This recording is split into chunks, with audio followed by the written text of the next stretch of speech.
Debbie from So Easy. Welcome. Today I'm going to have a go at something I've never done before and I have no idea whether it's going to work out, so you can experiment along with me with this one. I'm on Pinterest and places like that where I look for inspiration for things that I want to sew. I've seen something recently called a Bargello or a Bargello quilt. I'm not even sure how you pronounce it. However, what I like is that the quilt has like undulating patterns up and down throughout it. I wanted to give that a go. However, I'm not a big quilter by any means, but I thought I would make a table runner. So I've got some fabrics. I've got these from a jelly roll, and this is a Halloween one, so it comes in a variety of colours. And from what I can see, we need to transition our colours from light through to dark and then light again. So I've selected this one, which is white, and then on either side I've got green, then orange, a purple and black in the centre, and then white again. So basically the white can go at this side, or that comes down here, and then everything moves up, and then the orange comes down, and so on. So there's always a transition between the light and the dark fabrics each time. So I am going to start out with my 7 strips. I've decided I want my table runner to be 14 inches wide, and these are 2.5 inch strips. They're going to have a 1/4 inch seam allowance, which will leave 2 inches left. So I've lined up 7 strips, and that also helps me get a nice transition between light and dark at the same time. So the first thing to do is just for me to sew these together all along the long edges. So I will do that first, and then we'll come back and see what we need to do next. So now I've got all of my 7 strips sewn together in the order that I set out, but we need to make a tube because we aren't going to be cutting our strips like this every time. We're going to be cutting them in a wave. So in order to achieve that, we need to cut a tube.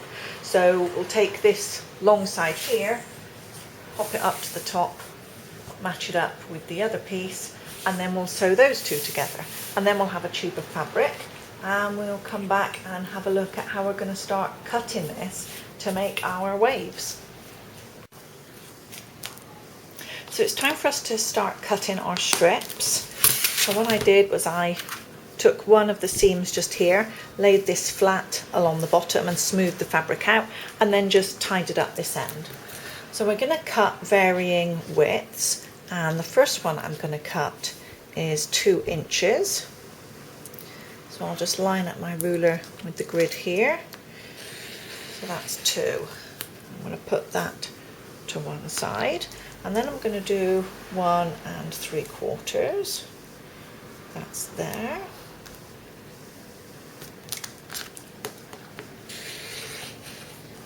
I'll lay that next to the original one. Then 1.5. So I'll just move this up. 1.5. That's there. Oops. Bit of movement there.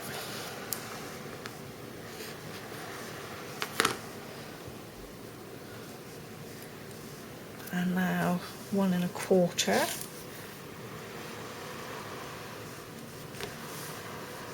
So this one's quite a narrow strip.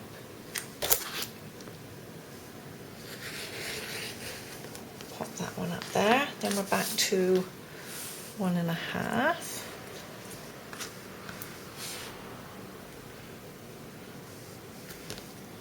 That's there.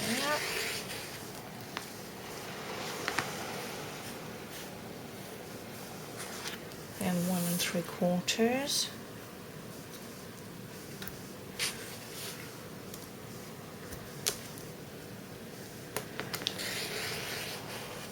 That's there. And now another 2 inch strip.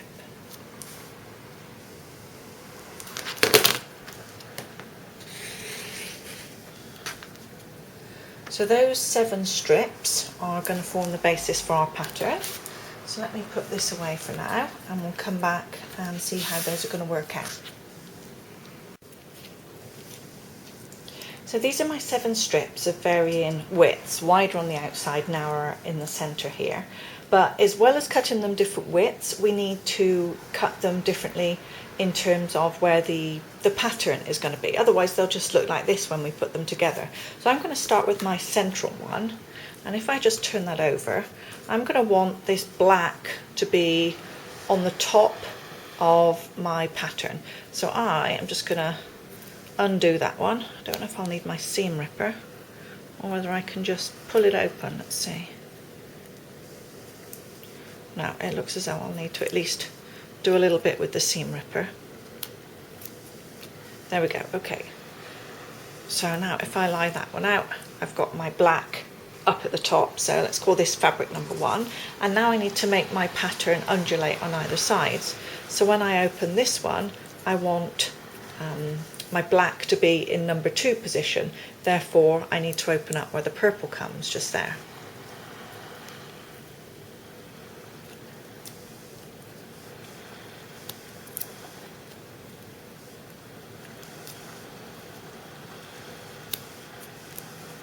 Okay, so that's now moved, and now when I switch over again, black is going to be now down in space number 3, so I need to open up this orange one.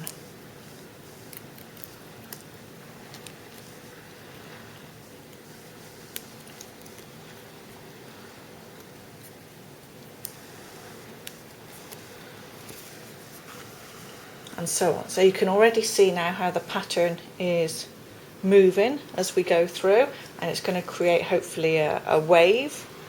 And I'll do one more. So the black here is going to go down in number 4, so I need to open up between the green and the white. Now because I'm just doing a table runner, I've only got 7 strips of fabric. It's not going to give the same kind of look as you would get with a full quilt, because I would have a lot more options in terms of lining up different colours and things. So here it's not really much transition between the colours. They're already just going to go up and down like this, but there's a slight variation in width, so I'm hoping that we're going to get something quite interesting when I've finished. So I'm now going to complete these other 3 strips, and if I sew these together, this will form the first part of my pattern. These will be my first 7 strips. So my first set of 7 rows are completed, and actually if we look at the white is probably a bit easier to see standing out. You can see it's gone from down here to up here and down again. And now what I want to do, having done this first set, I want to complete another one, but I want the white to go all the way up to the top and then come back down again. Just a different wave pattern. You could do it regularly, so you could have it do the same again, or really it's entirely up to you. So I'm going to do mine now. The next set, the white will start down at the bottom. This is a 2-inch block, and it's going to go all the way up to the top. So I need another 1 3/4, and I need my white to be here. And then I need a 1 1/2, then a 1-inch block, and so on. And as long as I keep going with that same pattern, cutting them between 2, 1 3/4, 1 1/2, 1, and moving the join each time, then it's going to create this pattern. So I'm going to cut some more strips, start sewing them onto these ones I've already got, and then we'll have a look and see what it's looking like. So I've sewn on a few more rows, and I am loving how this is looking. Everywhere you look, you can follow the pattern through. So if we have a look at maybe this green one here with the spiders on, it goes down up to a peak, up to here, down again, up here, and then as it runs off the edge over here, it's starting again down there. Same with the white. You can watch it waving through, and then it's coming out this other side too. So I'm really liking it. I can have an idea in mind of what it's going to look like, but then I can just move the strips around as we get to it. So when I get to the next row, I can decide, okay, so this purple's going to go off the edge, and then it's going to come back over here, or whether it'll go up to the top and then come back down again.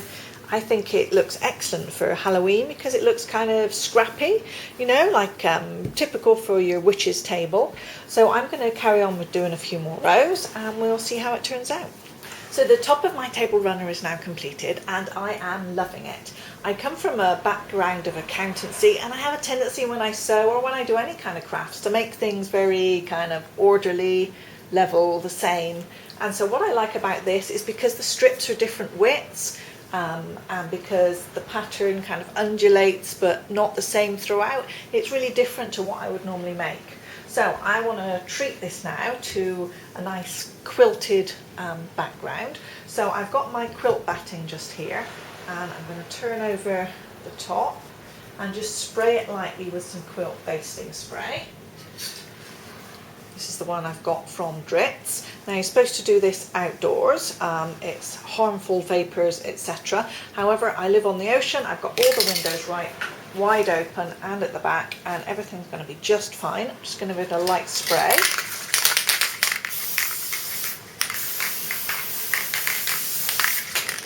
Okay. So now I can turn this over and just press it down into my quilt batting. Got a couple of creases in that batting. I'll make sure I pull it out smoothly. Try and square this up a little bit. Okay, I'll smooth it onto the batting.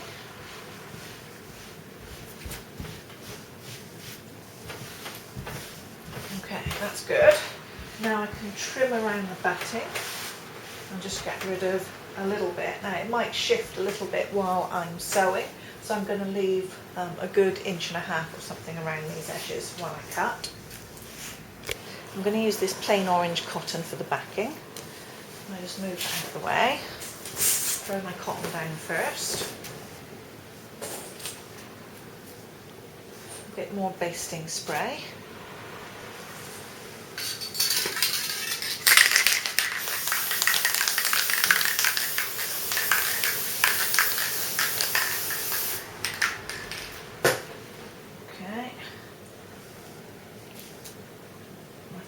That down on here, and smooth out.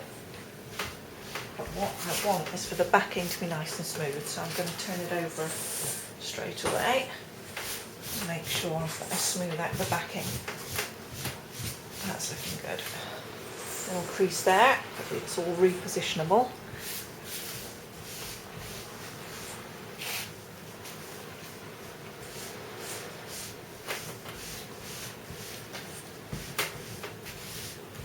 Okay, so that's my backing now in place.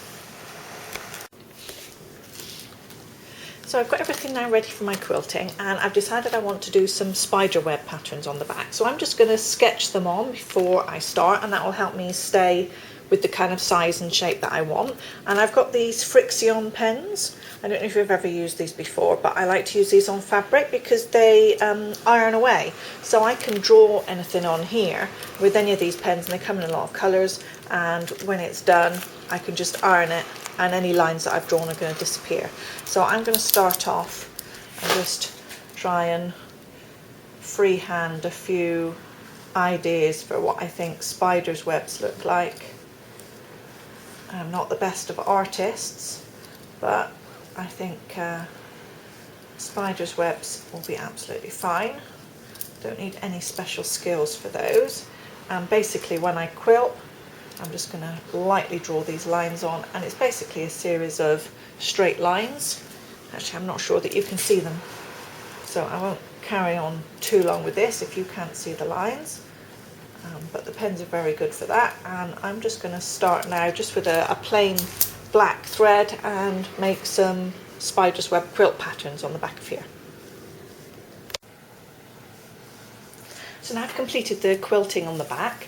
As you can see, I've just gone with some black thread and just made some very rough kind of shapes of spider's webs. So really, if you want to do quilting, this is a very easy way to start. It's all straight lines. It doesn't matter if it's all even because it's a spider's web. It's supposed to look kind of Halloween-y and a little bit misshapen. So the quilting is now finished, and obviously it's completed for the front too, but I still need to square off and trim. So I'm just going to get my rotary cutter and a ruler and just neaten up these edges.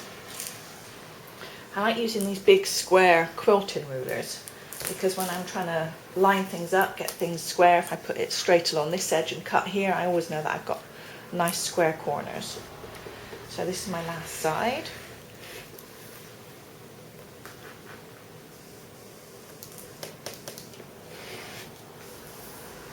Okay, so everything's now nice, neat and trimmed, and it's time to add the binding. So I've got my binding tape ready. I've just cut and joined some strips of a plain black because I think that's going to look really effective against the orange. So, I've cut it 2.5 inches wide and then folded it in half with the raw edges together.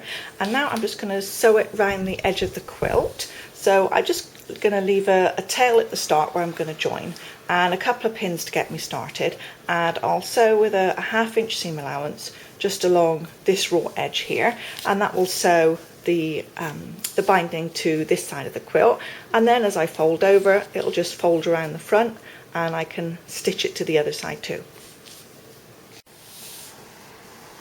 So my binding is already now on this one side. I just need to now turn and do the other side. Now there are two methods you can do this. You can either turn and just turn this side over all the way past the line of stitching on the other side, and then when you sew in the ditch along here it catches the back.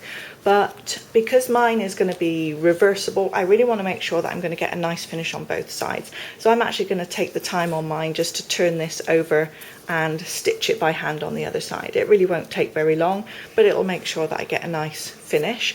I've got tutorials on the site at So Easy about how to do binding, especially things like that are a bit more tricky, like how to get nice corners on your binding and so on. So do pop over to the site and have a look at those. So I'm going to just spend probably, I don't know, 10-15 minutes just stitching down my binding, and then we'll come back and have a look at it finished. And here we are finished. Our Bargello style patchwork table runner is now completed. We've got the nice wave pattern that we were looking for on the front, and on the back it's fully reversible, so it has just a plain one with the spiderweb quilting. Thank you very much for following along with the tutorial. I've got some more of this Halloween fabric left over, so I'm going to make some quilt as you go placemats. I think again they'll be reversible with maybe a haunted house, a plique on the back, who knows. Drop on over to the So Easy site and see what other sewing projects I've got that you might like. Thanks for watching.